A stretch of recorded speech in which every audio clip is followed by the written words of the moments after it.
Hello student, आज हम class 10 exercise 3.1 का सॉल्यूशन सॉल्व करेंगे।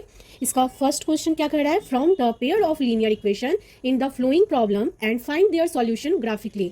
हमें ये पहले एक सॉल्यूशन सॉल्व करना होगा, उसके बाद उस सॉल्यूशन को ग्राफिकली सॉल्व करना है। तो हमारा फर्स्ट क्वेश्चन कर रहा है 10 students of class 10 took part in a mathematical quiz. If the number of girls is 4 more than the number of boys, find the number of boys and girls who took part in the quiz. हमें यहाँ दो girls और boys के दिए गए हैं कि दोनों को मिलाकर हमारा 10 स्टूडेंट है। तो इस तरह हम लेट करते हैं, late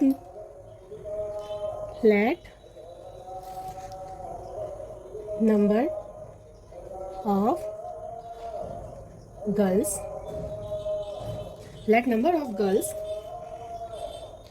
be x, let number of boys be y। मैंने मान लिया, लेट कर लिया मैंने कि गर्ल्स जो है x है और बॉयज़ जो है वो हमारा y है। तो हमें इस पर एक सॉल्यूशन सॉल्व करना होगा। हम जान रहे हैं कि x plus Y equal to क्या है 10। गर्ल्स और बॉयज़ दोनों को मिलाकर कितने स्टूडेंट हैं हमारे 10। तो ये हमारा एक सॉल्यूशन नंबर 1 हो गया। ठीक है, अब दूसरा सॉल्यूशन कह रहा है कि क्या कह, if the number of girls is 4 more than the number of boys, boys से 4 ज़्यादा कौन है, गर्ल्स है ना। तो ये हमारा दूसरा इक्वेशन हो जाएगा। तो x minus Y equal to 4, ये हमारा सॉल्यूशन नंबर 2 हो गया। ठीक है, अब हम इसे सॉल्व करेंगे। तो यदि हम x की वैल्यू ये पहले हम पहला सॉल्यूशन करते हैं, x plus Y equal to 10। तो अगर हम x की वैल्यू 5 मान लेते हैं तो y हमारा कितना हो जाएगा, y हमारा हो जाएगा 10 माइनस 5 इक्वल टू 5। उसके बाद यदि हम x का value x plus Y equal to 10, तो x का वैल्यू अगर हम x का वैल्यू क्या ले लेते हैं, x का वैल्यू अगर हम 6 ले लेते हैं तो हमारा कितना हो जाएगा, y हमारा y equal to 10 minus 6 equal to 4। तो ज़रूरी नहीं है कि आप हम जो 5 लिए या 6 लिए वो आप भी ले, ये ज़रूरी नहीं है, आप अपने हिसाब से ले सकते हैं कुछ भी। लेकिन बस ये याद रखना है कि वो पॉइंट में नहीं आना चाहिए, क्योंकि पॉइंट में आने के बाद फिर ग्राफ बनाने में प्रॉब्लम होगा ना, बस इसलिए। तो ये हम देखते हैं कि हमारा जो पहला इक्वेशन आता है वो क्या है। अगर हम x और y है, x का मान हम अगर 5 लिए तो y हमारा भी 5 हो गया है ना। और अगर x का मान हमने 6 लिया तो हमारा y कितना हो गया, 4। तो इस बिल्कुल इसी तरह हम दूसरा सॉल्यूशन करेंगे दूसरे इक्वेशन का। यदि हम y का वैल्यू अगर हम 4 रखते हैं तो हमारा x का वैल्यू कितना आ जाएगा, 8। और यदि हम y का वैल्यू 0 रख दे तो हमारा क्या हो जाएगा, x का वैल्यू कितना आ जाएगा, 4 आ जाएगा। तो इस तरह फिर हम इसका एक ग्राफ चार्ट तैयार कर लेंगे, जैसे कि मैंने ऊपर एक तैयार किया है ग्राफ। ये हमारा x है, ये हमारा y। x का वैल्यू y का वैल्यू अगर हमने 4 रखा था तो x हमारा 8 आ गया। y का वैल्यू अगर हमने 0 रखा तो ये हमारा 4 आ गया x का वैल्यू, है ना। तो अब हम इसी तरह इसके ग्राफ को अब हम सॉल्व करेंगे। तो बिल्कुल फोकस आप अपने मेरे इस ग्राफ पे कीजिएगा। तो ग्राफ में क्या कह रहा है, पहला हम फर्स्ट इक्वेशन का लेते हैं। x का वैल्यू कितना है, 5, ये हमारा 5 हो गया। और y का वैल्यू भी कितना है, 5। तो अब हम इसको ऐसे यहाँ पर बिल्कुल ग्राफ को सीधे, आप अगर ग्राफ वाले कॉपी में बनाएंगे तो आपका बिल्कुल सीधा बनेगा। ये मैंने बस यहाँ पे हमारा पॉइंट हो गया ये। उसके बाद जब हम x का वैल्यू 6 लेते हैं और y हमारा कितना है, 4। तो चलिए y हमारा 4 है। बिल्कुल आप ग्राफ कॉपी में बनाएंगे ना तो बिल्कुल आपका सीधा बनेगा। ये हमारा ये वाला पॉइंट हो गया है ना, ये पॉइंट हो गया। अब मैं इसे मिटा देती हूँ।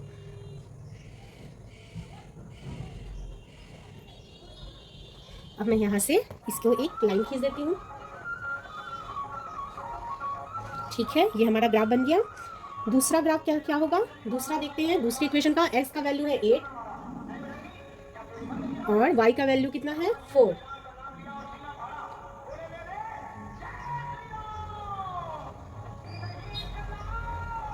ये हमारा ये वाला पॉइंट हो गया। और फिर y का वैल्यू अगर मैंने 0 रखा था और x का वैल्यू 4 हो गया, ये पॉइंट हो गया हमारा। ठीक है, तो अब मैं इसे भी एक लाइन खींच देती हूँ। तो हमें ये पॉइंट हमें मिल जाता है, ये वाला जो हमारा पॉइंट है यही हमारा सॉल्यूशन हो गया। ये वाला पॉइंट क्या है, ये हमारा ये 3 है और ये x एक्सिस पे 7 है। हमने x किसको माना था, गर्ल्स को, तो गर्ल्स की वैल्यू कितनी आ गई 7, और 3 हमने किसको माना था, y को, y हमारा क्या था, बॉय 3। ये हमारा सॉल्यूशन आ गया। इस तरह हमारा आंसर क्या आया, गर्ल्स हमारी 7 है और बॉयज़ हमारे 3 है। हमारा ये दूसरा क्वेश्चन है। दूसरा क्वेश्चन हमारा कर रहा है 5 pencil and 7 pen together cost ₹50, whereas 7 pencil and 5 pens together cost ₹46। Find the cost of 1 pencil and that of 1 pen. तो हमें ये कुछ इक्वेशन दिए गए हैं, इनका हमको सॉल्यूशन करना है। तो let cost of 1 pencil equal to x। मैंने मान लिया कि 1 पेंसिल का जो वैल्यू है वो x है, and 1 pen equal to y। 1 pen का वैल्यू y है। तो वी हैव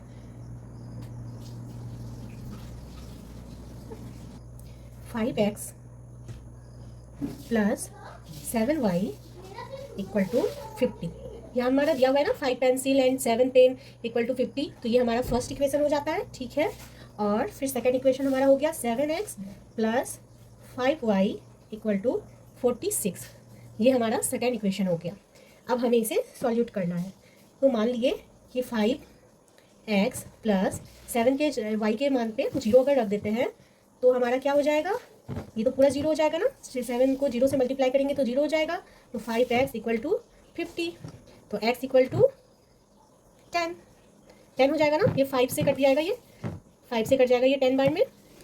तो इस तरह हमारा ये सॉल्यूशन हो गया। फिर हम देखते हैं, यदि हम 5x प्लस 7 y की जगह पे अगर हम क्या रखते, 5 रख दे तो 5 इक्वल टू 50 है ना, 50। तो 5x प्लस 35, 7 5 से 35 होता है, तो 50, 5x इक्वल टू 50 माइनस 35। तो हमारा x बराबर क्या हो जाएगा, 10 में से 5 गया 5, और यहाँ 4 है, 4 में से 3 या 1, और ये 5 इसके नीचे डिवाइड हो जाएगा। तो ये x का वैल्यू हमारा कितना आ गया, 3। तो हमारा ये पहला जो सॉल्यूशन हुआ था उसका ये ग्राफ चार्ट ये रेडी हो गया है। x के का मान जब हम यानी y का मान जब हम 0 रखे थे तो x का वैल्यू हमारा 10 आया था, और जब हम y का वैल्यू 5 रखे तो हमारा x का वैल्यू कितना आया, 3। इस तरह हमारा पहला सॉल्यूशन का ये ग्राफ का रेडी हो गया है। अब हम सेकंड सॉल्यूशन सॉल्व करेंगे। सेकंड सॉल्यूशन हमारा था 7x plus 5y equal to 46 था। यदि हम x का वैल्यू 8 रखें तो क्या होगा, 5y इक्वल टू 46, 7 8 जा 56 प्लस 5y इक्वल टू 46। तो हमारा 5y इक्वल टू 46 माइनस 56। तो ये हमारा आ गया -10 हो गया ना, इसमें माइनस गया, -10 हो गया। 5y का वैल्यू आ गया हमारा -2, 5 2 ज़ा 10 होता है, तो -2 हो गया हमारा। इसी तरह फिर इसका हम दूसरे साइड से सॉल्व करेंगे। फिर मान के चलते हैं कि 7x के जगह पे यदि हम क्या रखें, x के जगह पे, या 5 का भी मान रख सकते हैं, कोई प्रॉब्लम नहीं है। x का मान आपको नहीं रखने का मन है तो अब y का भी वैल्यू पुट कर सकते हैं, कोई दिक्कत नहीं है। सॉल्यूशन तो बिल्कुल वैसा ही आने वाला है। तो यदि हम 5 का मान, यहाँ y का मान 5 रख ले तो हमारा क्या हो जाएगा, 7x प्लस 5 5 ज़ा 25 equal to 46। 7x equal to 46 minus 25। तो x का वैल्यू कितना आ गया, ये 1 हो गया, और ये 221/7। ये इससे 7 नीचे चल गया ना, तो 7 1 7 3 सा 21 होता है ना, तो x का वैल्यू आ गया हमारा 3। तो इस तरह इसका दूसरा जो ग्राफ का जो मेरा सॉल्यूशन है वो ये रेडी हो गया है। x y एक्स का वैल्यू अगर हम 8 रखे थे तो वाई हमारा -2 आ गया, और जब एक्स का वैल्यू हम 3 रखे तो वाई मेरा कितना आ गया 5।